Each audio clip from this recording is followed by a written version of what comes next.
The laughter still echoed in Marcus Chen's mind as he stood behind the register at Chick-fil-A, watching customers come and go. 3 months ago, he had been the golden boy of the family, the one who had made it out of the working-class neighborhood and into the corporate world.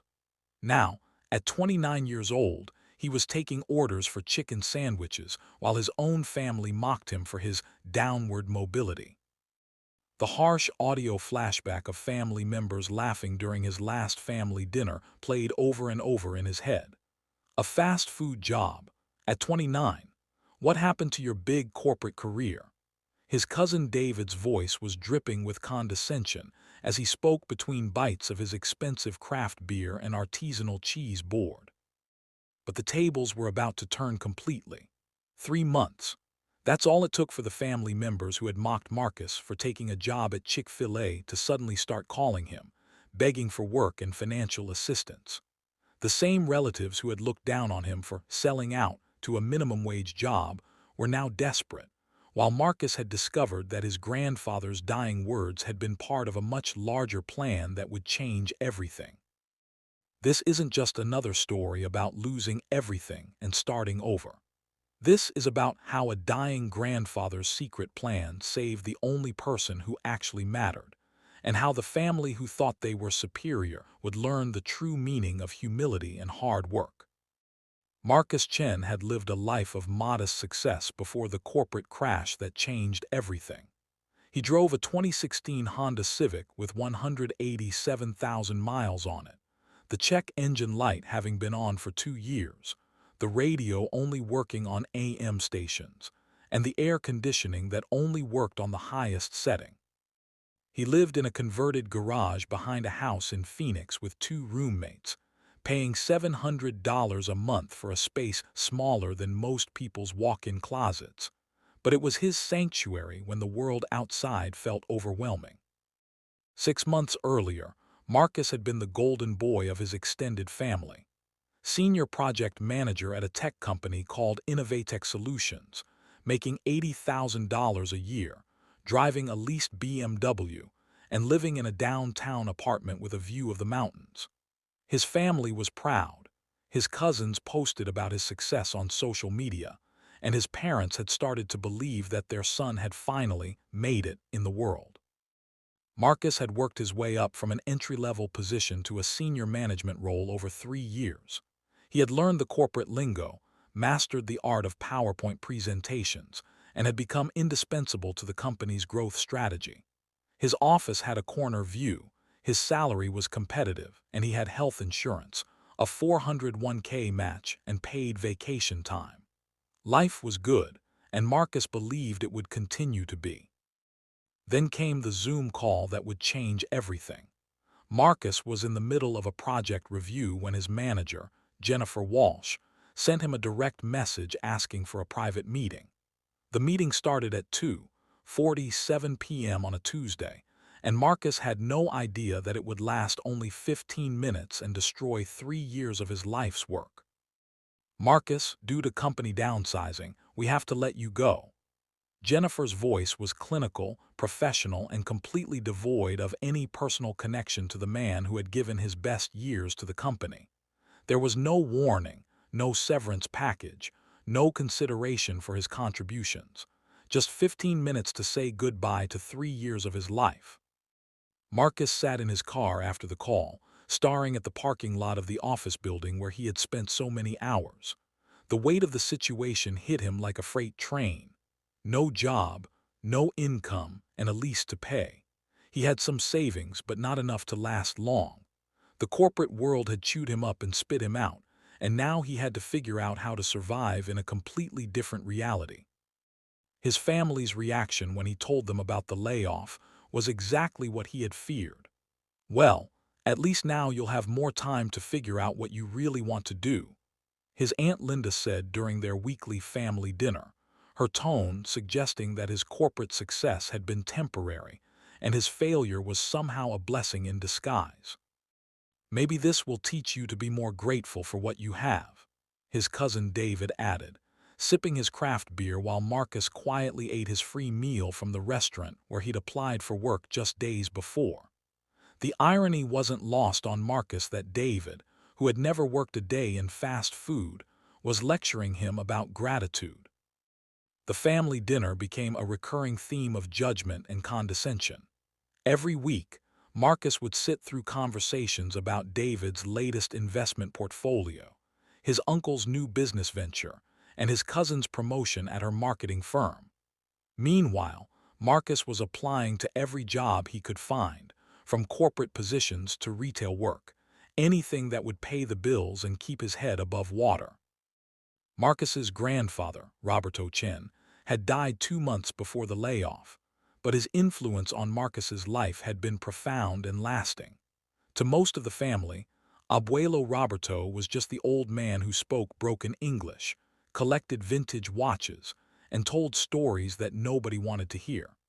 They saw him as a relic of the past, someone who had worked hard but never achieved the success they associated with the American dream. But Marcus knew better. He had spent countless hours with his grandfather, learning about life, business, and the importance of character over wealth. Every Sunday, Roberto would pull Marcus aside and tell him stories that were more valuable than any business school education. Stories about building a business from nothing, stories about helping people when they needed it most, stories about keeping your word even when it cost you everything. Mijo, Roberto would say in his broken English mixed with Spanish, the people who matter will always have your back, but you have to prove yourself first. You have to show them that you are worthy of their trust. These weren't just words to Roberto, they were a philosophy that had guided his entire life. Roberto had been more than just a watch collector. He had been a private investigator for 30 years, specializing in corporate fraud and asset recovery. He had helped families recover stolen inheritances, exposed corrupt business practices, and built a network of contacts that spanned across industries and social classes. But he had never told his family about this work, believing that they would never understand or appreciate the value of his contributions to justice and fairness. Marcus was the only person in the family who had known about his grandfather's real work.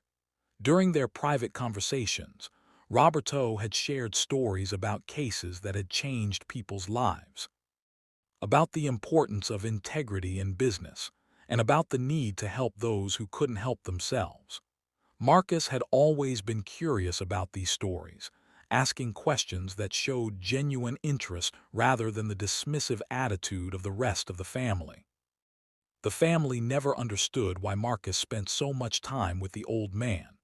They were too busy climbing their own ladders, pursuing their own versions of success, to notice that Roberto had built his entire network of loyal friends and business partners over 6 decades.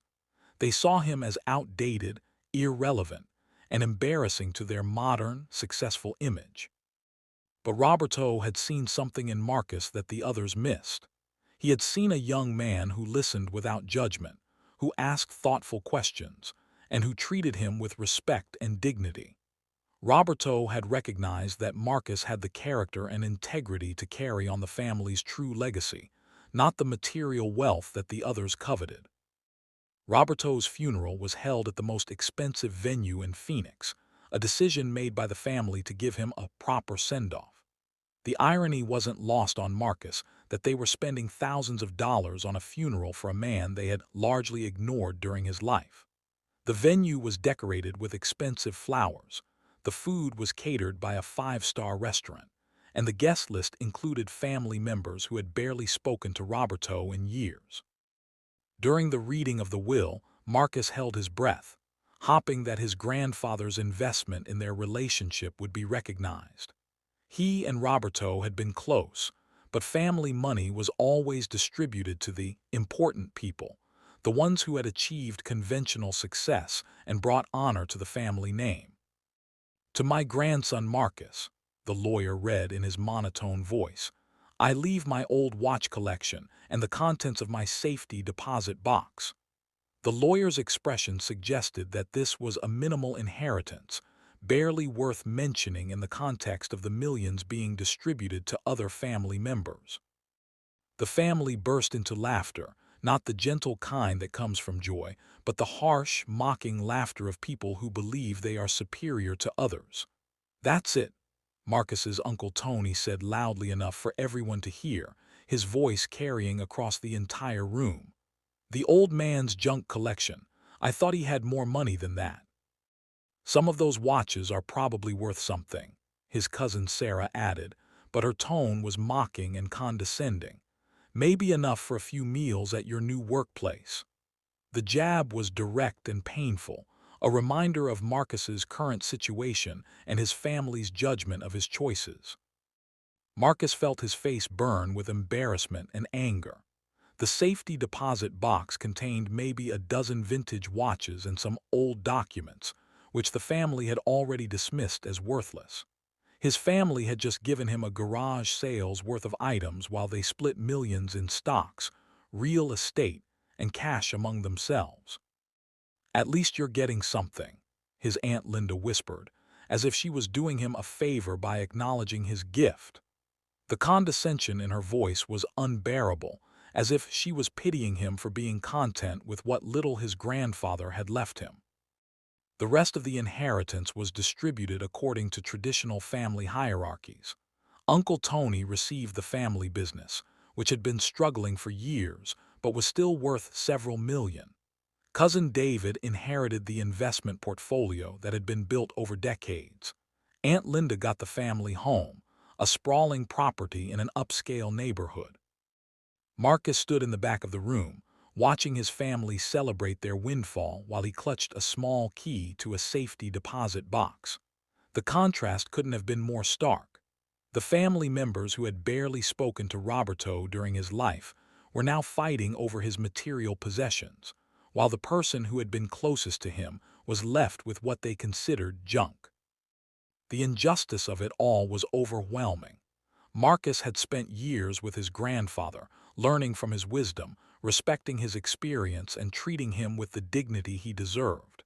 He had been the one to visit when Roberto was sick, to listen to his stories, to help him with his daily needs. But none of that mattered to the family. Only money and status mattered. 2 weeks after the funeral, Marcus was working his third day at Chick-fil-A, trying to make ends meet while continuing his job search. The uniform felt foreign against his skin, a constant reminder of how far he had fallen from his corporate days. But the work was honest, the customers were generally kind, and his manager, Janet, treated him with respect and professionalism. His phone buzzed during his lunch break, interrupting his attempt to eat a sandwich he had made from home. The number was unfamiliar, and Marcus almost didn't answer it, assuming it was another telemarketer or debt collector. "Is this Marcus Chen?" The voice was female, professional, and carried a tone of urgency that made Marcus sit up straighter. "Yes, this is he," Marcus replied, wondering what kind of trouble he was about to get into. "My name is Sofia Martinez. Your grandfather Roberto asked me to call you. He left instructions that I should contact you exactly 2 weeks after his passing." The words hit Marcus like a physical blow. His grandfather had planned this, had arranged for someone to contact him after his death. Marcus's hands shook as he gripped the phone. I don't understand. How do you know my grandfather?"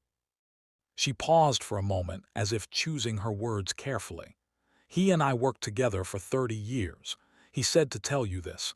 The real inheritance is not in what you can see, but in what you're willing to believe. Do you understand what that means, Marcus?" The logical part of his brain screamed at him to hang up. This was probably a scam, another humiliation to add to his growing collection of disappointments. The combination of a stranger calling about his dead grandfather and cryptic messages about inheritance sounded like a plot from a bad movie. But something about his grandfather's voice echoing in his memory, the same voice that had taught him about integrity and trust, made him say, "Yes, I understand." "Then come to the airport. I have a plane ticket waiting for you, first class. You have 3 hours. Southwest Airlines Flight 1427 to Miami. The ticket is under your name." "Where in Miami?" Marcus asked, still trying to process what was happening. I'll meet you at the gate. And Marcus, your grandfather said you would come. He said you were the only one who ever listened to what really mattered." Marcus looked around the restaurant, at his uniform, at the customers who had no idea that his life was about to change completely. He thought about his grandfather's words, about faith and trust and believing in things you couldn't see. He thought about the family that had mocked him, the job that had been taken from him, and the future that seemed so uncertain. Against every logical instinct, Marcus called his manager and requested the rest of the day off, citing a family emergency. He went home, changed into the only suit he had left, grabbed his ID, and drove to the airport with no idea what was waiting for him. The flight to Miami was surreal. Marcus had never been in first class, had never experienced the luxury of leather seats, complimentary champagne, or meals prepared by professional chefs. The stewardesses treated him like royalty, asking about his comfort and preferences as if he belonged in this world of luxury. The meal was better than anything he'd eaten in months, and the view from the window showed clouds that looked like cotton candy against the blue sky. Sofia Martinez was waiting for him at the gate, exactly as promised. She was in her 60s, impeccably dressed, with kind eyes and a firm handshake that conveyed both strength and compassion. She looked like someone who had seen a lot in life and had learned to handle difficult situations with grace. "Your grandfather and I worked together for 30 years, she said as they walked to her car, her voice carrying the weight of shared secrets and professional confidentiality. "He never talked about it to your family, but Roberto Chen was not just a watch collector. He was a private investigator who specialized in corporate fraud and asset recovery." Marcus's mind reeled as they drove through Miami streets. The city was beautiful, full of life and energy, but he was too focused on Sophia's words to appreciate the scenery. "A private investigator. I had no idea." "He was very good at what he did," Sophia continued. "For 30 years, he helped people who had been cheated out of their rightful inheritances and business deals. He was the kind of man who could find the truth when others couldn't, who could navigate the most complex financial schemes and expose the people who were taking advantage of others." She drove him to a modest office building in downtown Miami, the kind of place that didn't attract attention but housed serious business. The building was clean, professional, and unremarkable from the outside, but Marcus could sense the importance of what happened inside. In her office, Sophia opened a safe that Marcus hadn't even noticed and pulled out a thick folder that looked like it contained years of work. The folder was labeled with a case number and names that meant nothing to Marcus, but the weight of it suggested the importance of its contents. "Your grandfather was working on a case when he got sick," Sophia explained as she settled into her chair behind a desk that was organized with military precision. A very wealthy family had been embezzling from their own charity foundation. The foundation was supposed to help underprivileged children, but 3 family members had been systematically stealing from it for over a decade. Marcus leaned forward, his curiosity piqued. "How much money are we talking about?" $47 million, Sophia replied, watching Marcus's reaction carefully. The family had been living off the charity's funds, using the money for luxury cars, expensive vacations, and investment schemes that were failing. They had convinced the board that the foundation was losing money due to poor investments, when in reality, they were the ones bleeding it dry. The folder contained bank records, wire transfers, financial statements, and documents that showed the systematic looting of the charity foundation. Marcus flipped through pages of evidence that told the story of greed, corruption, and betrayal. The family members had been living high on the hog while children in need went without basic necessities. "Your grandfather found the evidence, but he needed someone young, smart, and trustworthy to help him present it to the authorities," Sophia continued. "He chose you." "Why me?" Marcus asked, still struggling to process the magnitude of what he was hearing. Because you were the only person in your family who never asked him for money, Sophia said with a slight smile. You were the only one who asked him for advice. When he told you his stories about his work, you listened with genuine interest. When he talked about helping people, you understood the importance of doing what's right.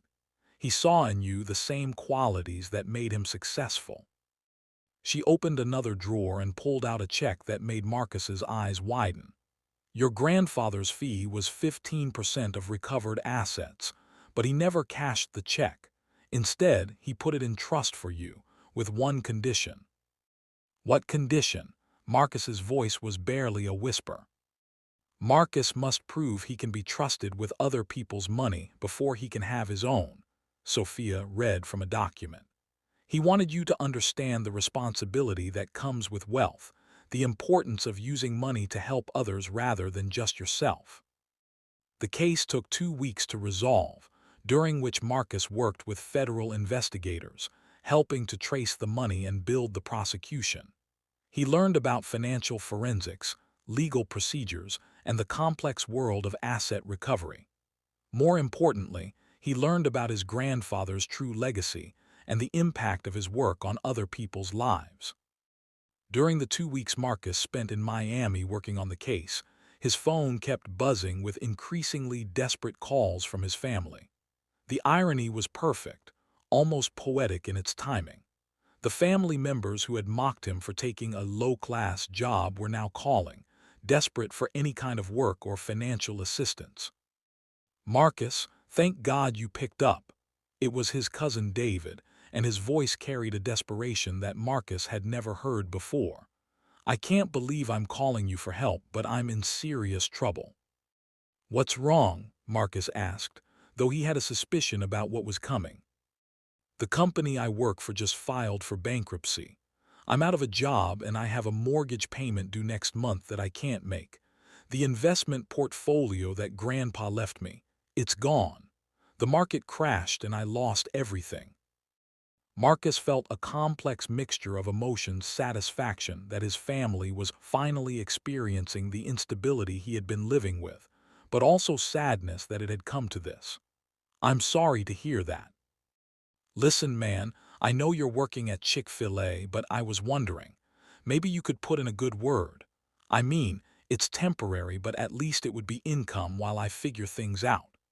David's voice was humbled in a way that Marcus had never heard before.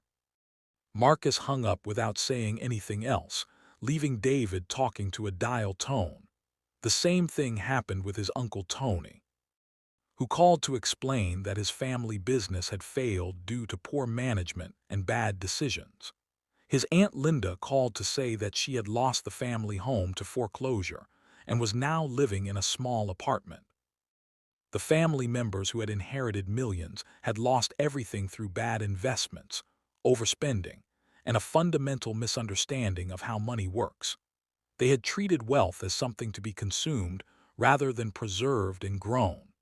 They had spent their grandfather's money on luxury items and status symbols, while Marcus, the one they had dismissed as worthless, was now holding the evidence that would make him wealthy beyond their wildest dreams.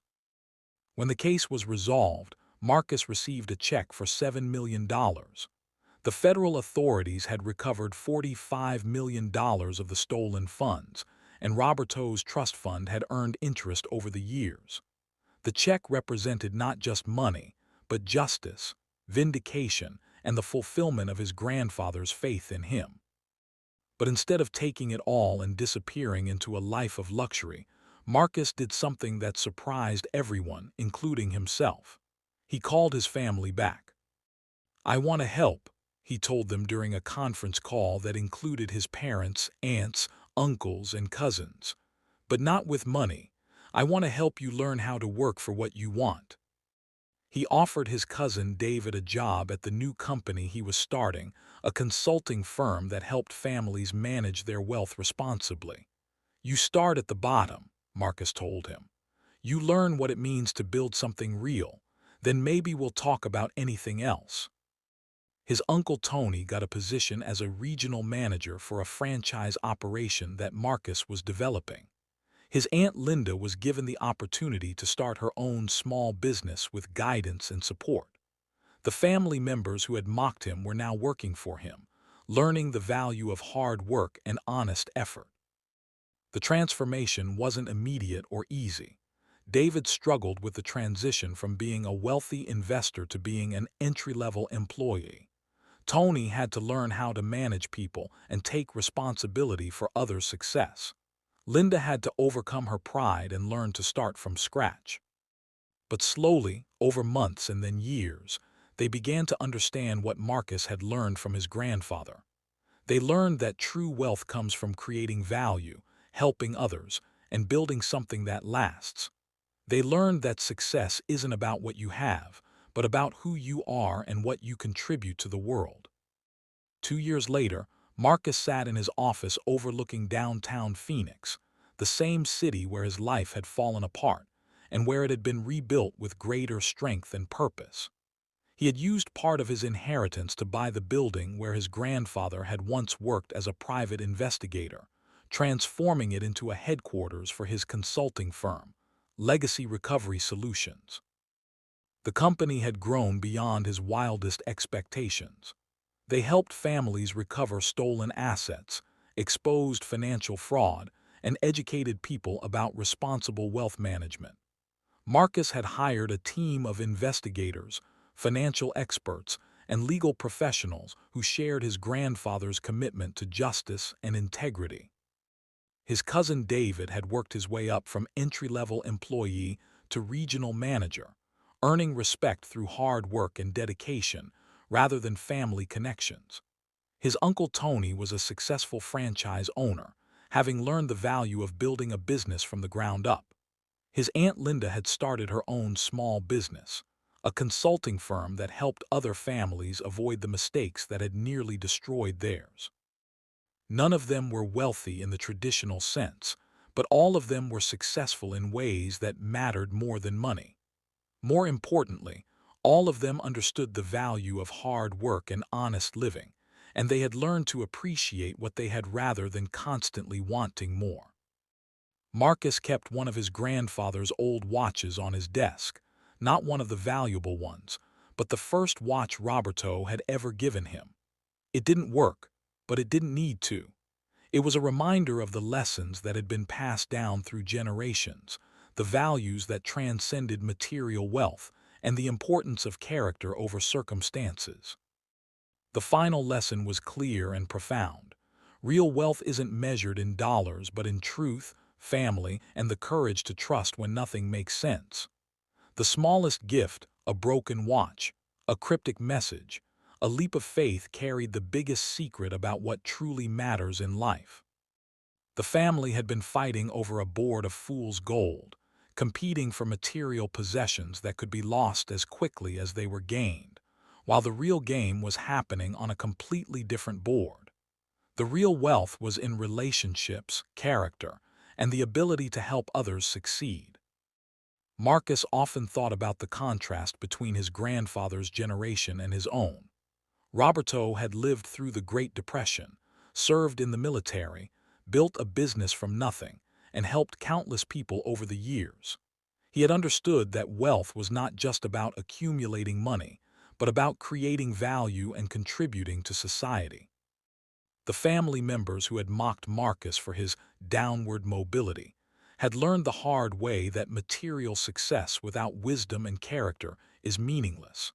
They had lost everything they thought was important and gained something far more valuable, an understanding of what really matters in life.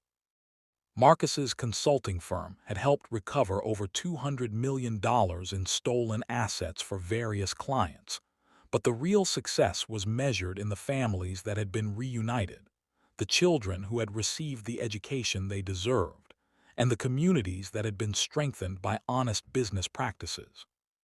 The story had come full circle.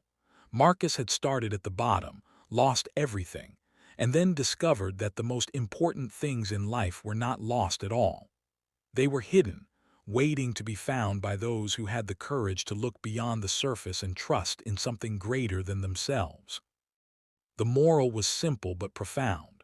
The people who matter will always have your back, but you have to prove yourself worthy of their trust. Success is not about where you start, but about how you respond to the challenges life presents. And sometimes, the greatest inheritance is not money or property, but the wisdom and character that can never be taken away. Marcus often reflected on the journey that had brought him from a converted garage to a corner office, from fast food to financial recovery, from family rejection to family redemption. It had been a journey of loss and discovery, of humility and growth, of faith and vindication. The grandfather who had been dismissed as irrelevant had left the most valuable inheritance of all, the knowledge that true wealth comes from integrity, hard work, and the courage to do what's right even when it's difficult. The family that had mocked Marcus had learned that success without character is just another form of failure. And Marcus had learned that sometimes the worst thing that can happen to you is actually the best thing that could have happened. Sometimes, losing everything is the only way to find what you were really looking for all along.